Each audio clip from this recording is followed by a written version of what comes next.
Badger's Patchwork Coat. Perhaps you've walked past a man sleeping in a cardboard box or on a park bench. Or maybe you've seen an old woman pushing a shopping cart full of trash bags and tattered clothing down the street. Or caught a glimpse of hunger in the eyes of the fellow on the corner of Broadway and 5th in New York City holding a sign that says, "We'll work for food." These are common images of the 1.5 million homeless people who live in the United States. But even though homeless people are often described as lazy or thieving or slow-witted, many of them are helpful people with generous and loving hearts.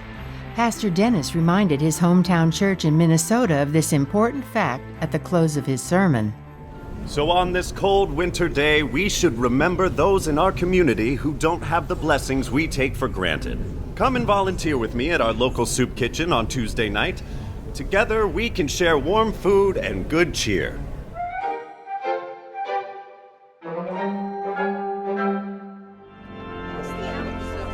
Fine sermon, Pastor Dennis. Kept me on the edge of my pew. Thank you, Mrs. Fieldman. I'm so glad to see you. Are you feeling better? Oh, I have good days and bad days. Now, this one was a good day. Wonderful. You take care now. Hiya, Pastor Dennis. I see you're trying to lure more unsuspecting church members into kitchen duty. Don't worry. I'll be at the soup kitchen on Tuesday. Good for you, Sandy. I'll see you there. Taco night, my favorite. Well, if you ask me, the homeless don't need tacos. They need to get a job or be kicked out of town. Those good-for-nothings are a drain on our county resources. Why, hello, Mr. Ridgely. I'm glad you and your son Stan could make it to church today. Are you staying for our fellowship lunch? Do we have to? The food's always weird. Yes, we do. He's constantly hungry, but the ungrateful kid still manages to be a picky eater. Then it's a good thing we have plenty of good food. It's not tacos, but I'm sure it'll hit the spot. Come on, Stanley. If we don't eat the food, they'll just give it to some lazy beggar who's cheating the working public out of their hard-earned money. Lord help me. Hi, Dad. Oh, you praying? Without ceasing, John, without ceasing. Ready for lunch? Do birds have lips? What does that even mean? Beats me, but it does make you wonder, doesn't it? Last one there has to eat all of Mrs. Ellen's nut loaf. What on earth does she put in that loaf besides nuts? Bats and recycled tires. That's why it's so chewy. Ah, that explains it. What delicious cornbread. We sure are blessed. What do you say, son? I say you're right, but... Dad, Yes, John? why doesn't God bless everyone equally? What do you mean? You know, the 3rd Street alley, by the soup kitchen, where we always see homeless people huddled around barrel fires to keep warm. Why does God allow it, Dad? I know how John feels when I see the boxes and pieces of wood that people have piled into makeshift homes. And many of them don't even have winter coats or gloves, Mrs. Fieldman, and it's snowing. So why doesn't God do something about it? You know, you're right. I think that God's hands and feet have forgotten to do their job. What? Dad, you're a pastor, and you're saying that God isn't doing his job? No, I'm saying his hands and his feet aren't doing their job. Do you remember the verse that I read in today's sermon? 1 Corinthians 12:27? Now you are the body of Christ, and each of you is a part of it.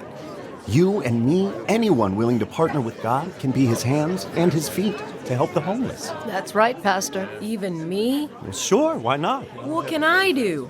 I'm only 12 years old. You help out at the soup kitchen. And I'm sure your help makes a big difference to the staff. Yeah, but that doesn't keep the homeless people warm.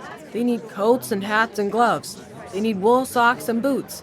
They need more, Dad. A lot more. Well, then you better start brainstorming, son. What can you do to help them? Well, you know that race we have at school every year, where we get people to pledge a certain amount of money for every lap we run? I could do that, but instead of running, do something that homeless people do. Something that lets me know what it feels like to be homeless. I know. I'll go camping. Camping? John, it's January and we live in Minnesota. It's like 9 degrees out there. Hey, if the homeless can handle cold, I can too. I'm gonna get people to sponsor me for every night I go camping. And then I can be the hands of God and use the money to buy winter clothes to give to the people who come to the soup kitchen. I love your idea, John. Let's see, I'll give you $2 for every night you camp. Really? Thank you, Mrs. Fieldman. Well, John, it looks like you're off to a good start. Just promise me that you'll set up your tent in the backyard responsibly and come and get me if there are any problems. Deal.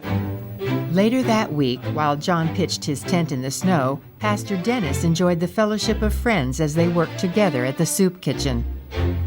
Fresh lettuce coming through. Watch out. I have a knife and I'm not afraid to use it. Hey, Sandy. I'm glad to see you made it. I take it you're in charge of the salad? Yes, sir. I got Markham's grocery store to donate this whole big box of organic romaine lettuce for our soup kitchen. Carl Markham donated lettuce to the soup kitchen? He's never done that before. I made him an offer he couldn't refuse. And that was... If he donates food to our cause, I won't spread gossip about what a cheapskate he is. Good plan. So where's John tonight? John's setting up a tent in our backyard to go camping. Camping? He does know that this is Minnesota and it's January, right? Well, he has this crazy idea of spending his nights like a homeless person. Outdoors, in a tent, no heat. He's asking people to sponsor him $1 or $2 for each night he camps. And he wants to earn a lot of money, so he's planning on spending the rest of the winter in a tent. He's gonna camp for the rest of winter? Wow. Yep. Then he'll use the money he earns to buy winter clothing for the homeless. That's a cool idea. I think I'm gonna sponsor him. And I'll get other kids at the high school to pitch in too. I bet I can even get Markham the grocer to join the crusade. I have no doubt in your powers of persuasion, young lady. Hey! Where are my tacos? I want my tacos! Well, if it isn't Doc Badger, how are you doing, my friend? Yeah, fairly partly cloudy. This silly heart of mine isn't exactly enjoying the chilly weather.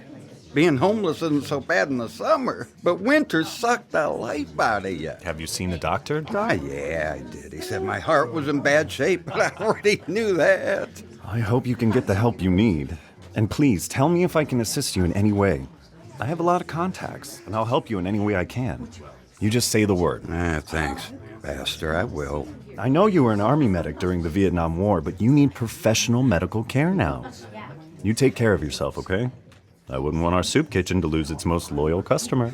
Well, this loyal customer is waiting for you to give him some professional care. You are? Yeah. Bring me my tacos! Coming right up, Doc. Meanwhile, Mr. Richley and his son Stan were getting groceries at the nearby market. Finally! I found it! You wanted the cake frosting in the blue can, right? What took you so long, Stan? I've been waiting forever. Sorry, Dad. Didn't know what aisle it was on. Now I'm going to be late for my appointment with Jerry. Appointment? You and Jerry just play poker on Tuesday nights. Don't get smart with me, young man. I deserve your respect. Raising a 13-year-old alone ain't exactly a walk in the park, It's expensive. You should be thankful I don't run off like your mom did. Yeah. I'm thankful. By the way, could I have my allowance early this week? Money, is that all you kids think about these days? You'll get your allowance on Sunday just like regular. Oh, come on, Dad. I need school supplies. Besides, you'll probably lose more than I need at your stupid poker game tonight. Stan, I told you I'd give you your allowance on Sunday. My word is final. Fine. Come on, pay for the groceries, then I'll drive you home before I head for the poker game. Save yourself the expense. I don't want to ride with a miser like you. I'll walk home. You get back here, Stan! Stan! Fine. You want to freeze to death? It's none of my business. What's that kid thinking? It's 14 degrees outside and we're 12 blocks from home. Maybe I'll get lucky and the cold air will knock some sense and some manners into him. What's my dad's problem? All sons ask their fathers for money. It's not like I'm a lazy homeless person. Whew. That wind is wicked. And it's colder than I thought. And it's darker. I can't really see down the alleys. I don't like this creepy part of town.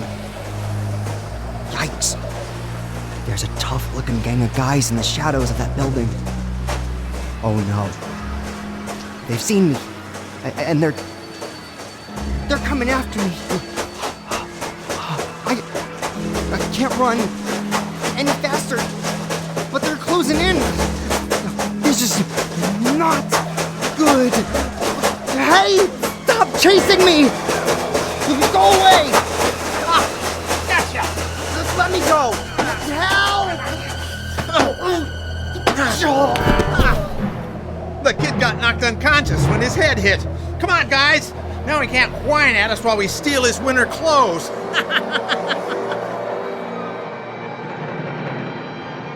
Working quickly while Stan was still unconscious, the gang dragged him into a nearby alley and lost no time in stripping him of his winter clothing. Hat, gloves, hiking boots, the works. As soon as they heard someone approaching and yelling at them, they quickly vanished into the dark shadows and made their getaway. Then, after a bit, as Stan regained consciousness, he was surprised to find himself lying on a floor of cardboard. Where am I? You're in my home. This isn't a home. This is a box. To you, it's a box, but to me, it's home. My very own box on 3rd Street. 3rd Street?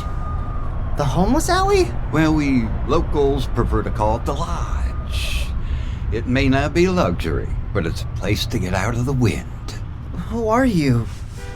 Why am I here? Relax, kid. I'm not gonna hurt you. Trying to help. Trying to get you warmed up a little bit. Name's Badger. People call me Doc. You're a doctor? No, just an old army medic. But I help people when I can.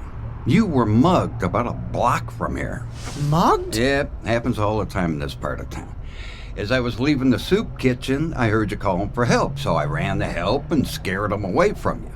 Then I rolled you onto a big piece of cardboard and dragged you here over the snow.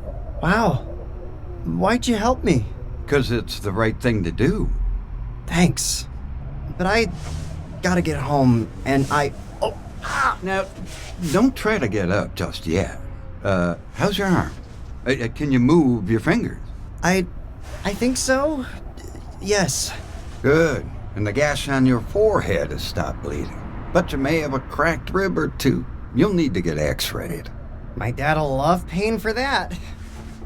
Wait. This old patched thing I'm wearing isn't my jacket? Where are my gloves? And my brand new boots from Aunt Sarah?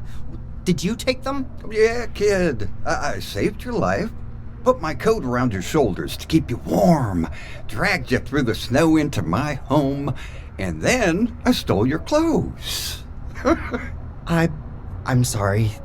That doesn't make sense, does it? Thanks for letting me wear your coat. It's kind of weird looking.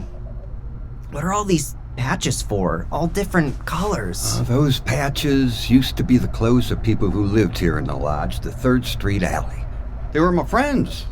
So when they died, I cut out a piece of one of their shirts or their blanket, if they had one, and sewed it onto my coat to cover up places that were worn out or ripped. Over the years, I've collected a lot of patches, and each one reminds me of a person I used to know. Every single one of these patches represents someone who died? Well, I prefer to think of the patches as memories of someone who lived. I call it my coat of memories. When I wear it, I remember them. I get it. See this red patch?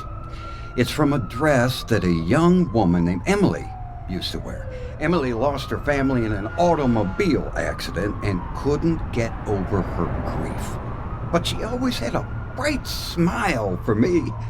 And this bright yellow patch is my policeman's badge from Mr. Foles' sweater. A policeman was homeless? Yep. He became disabled when a bad guy shot him in the head. But I never heard him complain. Wow. How about this purple patch? Lisa Amos. Now, she was a real Southern belle. Very proper. That was her handkerchief. She always carried. Lisa lost everything when her husband stole her blind. One minute she was living the high life, the next minute she's out on the street with nothing but her manners and her handkerchief. Huh. What's the story behind this big blue patch? Good old Tom, a soldier like me. They got a fancy name for his troubles. Post-traumatic stress disorder. He had unbearable nightmares about the war. Every patch on this coat tells a different story. They were all good people. We shared a lot of laughs. Homeless people laugh? Sure. Homeless people are still people. We've just fallen between the cracks. What do you mean? Now, many homeless people aren't crazy or lazy. We would work if we could, but no one will hire us because we don't look or smell very nice, or we don't have the right identification or references. And some are too sick to work or too old or too poor to do anything but try to stay warm. I didn't know. My dad says that... I know what people say. That's okay. I'm not looking for pity, but I should be looking for a way to get you to the hospital to get you checked out. The hospital by the park? That's the one. Do you think you can walk? I got this old pair of loafers I was saving up. Let's see if they fit you. Where'd you get them? Dumpster. There. Do you think you can stand? Oh, my stomach and chest hurt. Easy. Let me lean on you. Oh, I'm feeling kind of dizzy. I'm not surprised. Head into it. But I think you're going to be okay. Let's go. Nice and slow.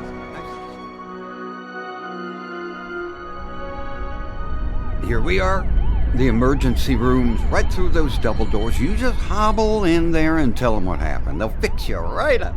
Aren't you coming in with me? No, they'll think I'm trying to get drugs or something and chase me out. But you're an army medic. Well, that was a long time ago, kid.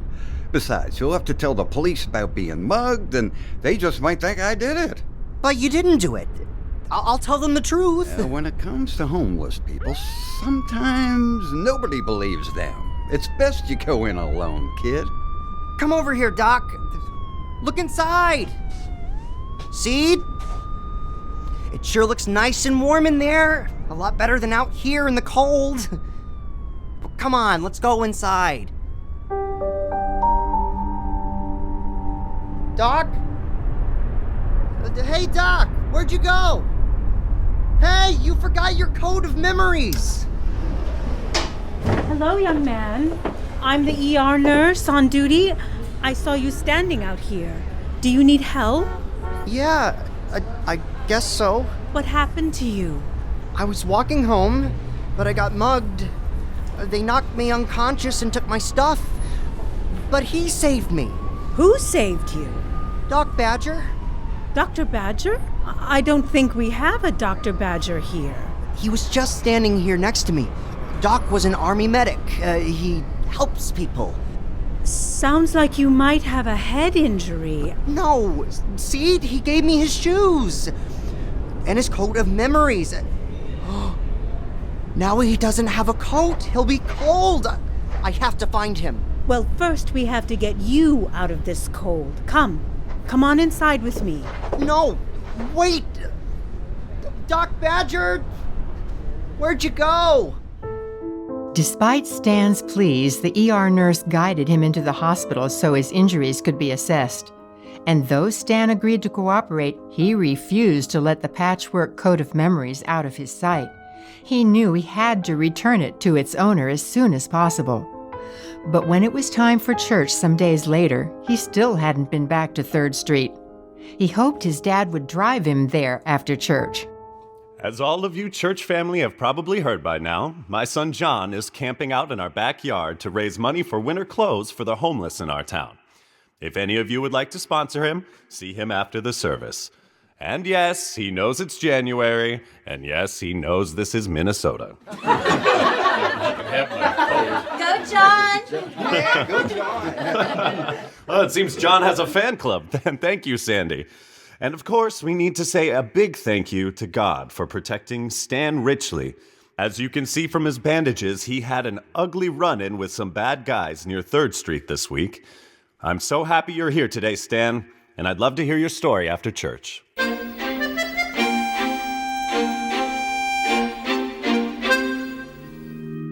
I looked over my shoulder and saw that they were following me down the street, so I started running. Hey, Pastor, where was God when those worthless homeless guys attacked my son, huh? They weren't homeless, Dad. I told you that already. How do you know? They knocked you out. He told me they were from another part of town. They just mug people near 3rd Street to make people think it's the homeless people's fault. You'll have to excuse my son. I think the knock on his head scrambled his brain. No, it didn't. A homeless man saved me and took me to a hospital. A homeless man saved you? Yes, a kind old man named Doc Badger. He scared away my attackers and made sure I was okay. He even gave me his shoes and his patchwork coat of memories. I'm gonna go give him back to him today. Oh, Stan, I'm so sorry to tell you this, but Doc Badger passed away this week. The police found him near 3rd Street lying on the sidewalk. No, but Doc can't be dead. I'm afraid he is. Oh no, I had his coat. Did he die because he was too cold? Oh, no, Stan. He died of a heart attack. He's been fighting heart disease for a long, long time, and well, I guess his old ticker finally gave out. He was a medic, you know? He helped people. No! This can't be happening! Stan, you get back here. Where are you going, Stan? Stanley!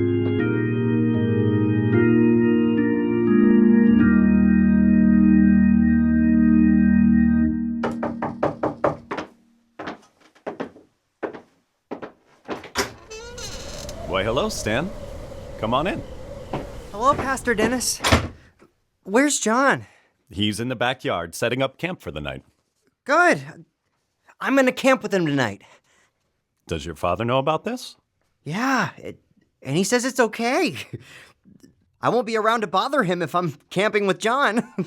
Well, all right then. Let's head to the backyard. John, you have a visitor. Who is it? Oh, hi, Stan. Hey, John. Is it okay if I camp with you tonight? You want to camp in the freezing cold to help homeless people? Yes, I do. A homeless man saved my life, so now I want to do something in return. I want to help the homeless. Cool. I'm glad you're joining me. You can keep me company, and together we can earn more money. I've already got a dozen sponsors. I got a couple sponsors too. And Mr. Williams at the hardware store says he'll match any donation I get, dollar for dollar, toward outdoor gear I purchase at his store. We're gonna have the warmest homeless people in all of Minnesota. I'm proud of you two. Just make sure you stay warm enough tonight. Okay. We will. Speaking of staying warm, where do you get that coat you're wearing? This is my patchwork coat of memories. It used to belong to Doc Badger. He's the homeless guy who saved me. Every patch has a different story behind it. This red one used to be a dress.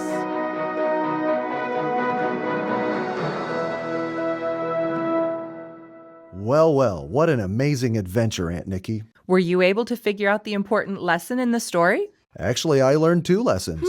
First, that I must never judge someone simply because of where they live or how much money they have. Excellent. And the second lesson? Anyone can be the hands and the feet of Jesus by helping others, even if you're not a grown-up. I think both John and Stan would agree with that. I'm sure they would. Well, Aunt Nikki, our time is up, but if our listeners enjoyed this story, just remember that hundreds more await you, and you can find them on our website at yourstoryhour.org. There are even 5 more stories in the same album as this story. So be sure to take a look. Lots of great stories are there waiting just for you.